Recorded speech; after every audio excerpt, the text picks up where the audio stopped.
Bonjour à tous. Aujourd'hui, on va parler d'un outil financier vraiment puissant, mais souvent assez méconnu, le Crédit Lombard.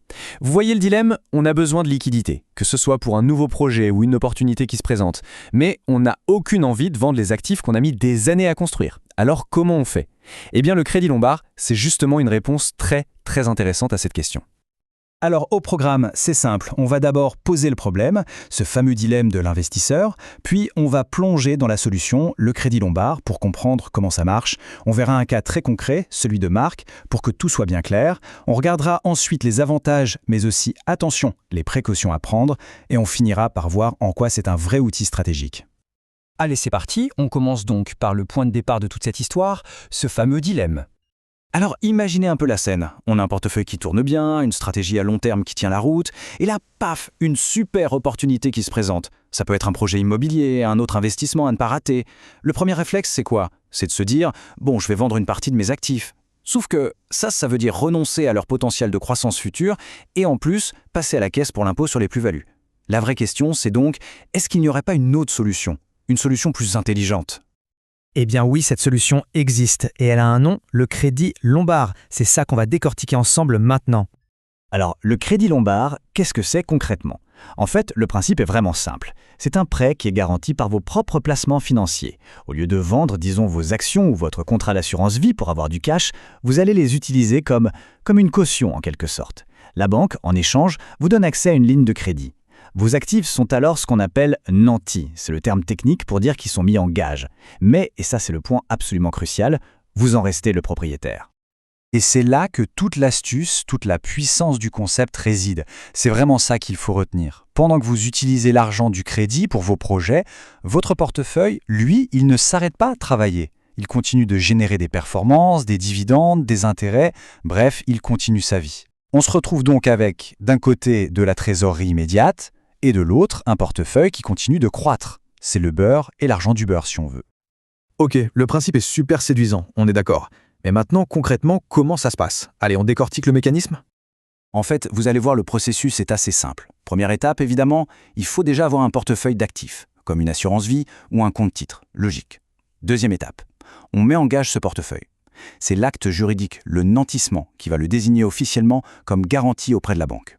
Et enfin, troisième étape, en retour de cette garantie, la banque met à votre disposition la fameuse ligne de crédit. Voilà, c'est aussi simple que ça.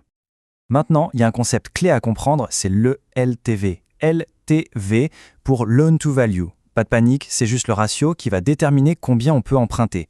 En gros, c'est le rapport entre le montant du prêt et la valeur totale de vos investissements mis en garantie. Et bien sûr, ce ratio va changer en fonction du type d'actifs que vous avez. Plus ils sont considérés comme sûrs, plus le ratio sera élevé. Pour que ce soit bien parlant, prenons un exemple. Imaginez un portefeuille qui vaut 1 million d'euros. Si la banque fixe un LTV à 80%, ce qui est assez classique, eh bien ça veut dire qu'on peut obtenir une ligne de crédit qui va jusqu'à 800 000 euros. Oui, 800 000 euros de liquidité sans avoir vendu un seul titre. Ça montre bien la puissance de l'outil. Bon, quelles sont les conditions habituelles pour ce genre de montage?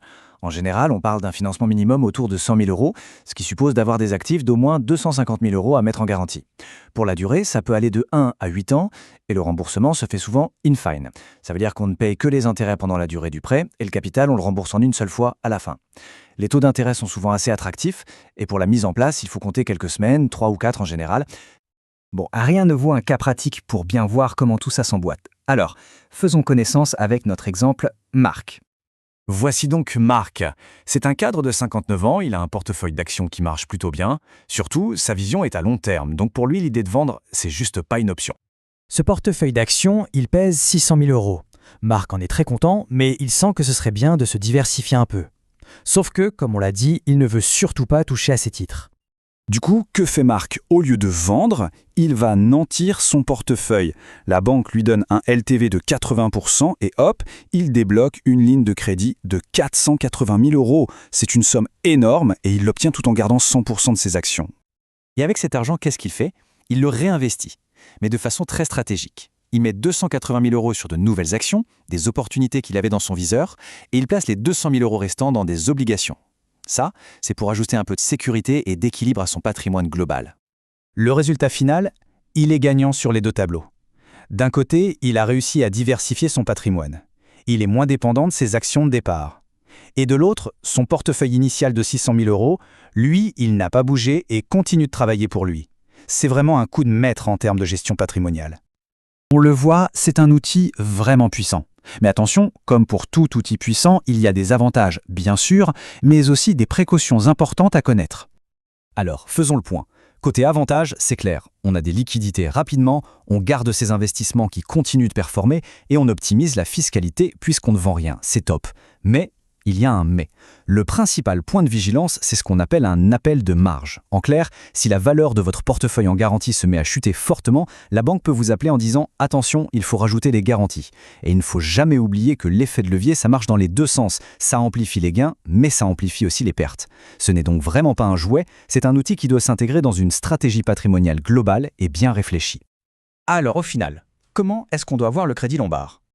Je crois que cette phrase résume tout. Oui, c'est un levier formidable pour rendre son patrimoine plus dynamique, plus agile, pour pouvoir saisir des opportunités. Mais comme tout ce qui est puissant, ça se manie avec précaution. Il faut bien comprendre les risques et idéalement se faire accompagner.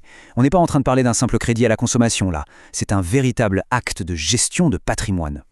Et au fond, le Crédit Lombard nous amène à une question beaucoup plus large. Est-ce que le patrimoine est juste une réserve de valeur, quelque chose de statique qu'on laisse dormir, ou est-ce que ça peut être un outil dynamique, un outil pour construire, pour avancer, pour saisir de nouvelles opportunités ? Voilà, c'est une réflexion qui change complètement la perspective. Merci beaucoup de votre attention.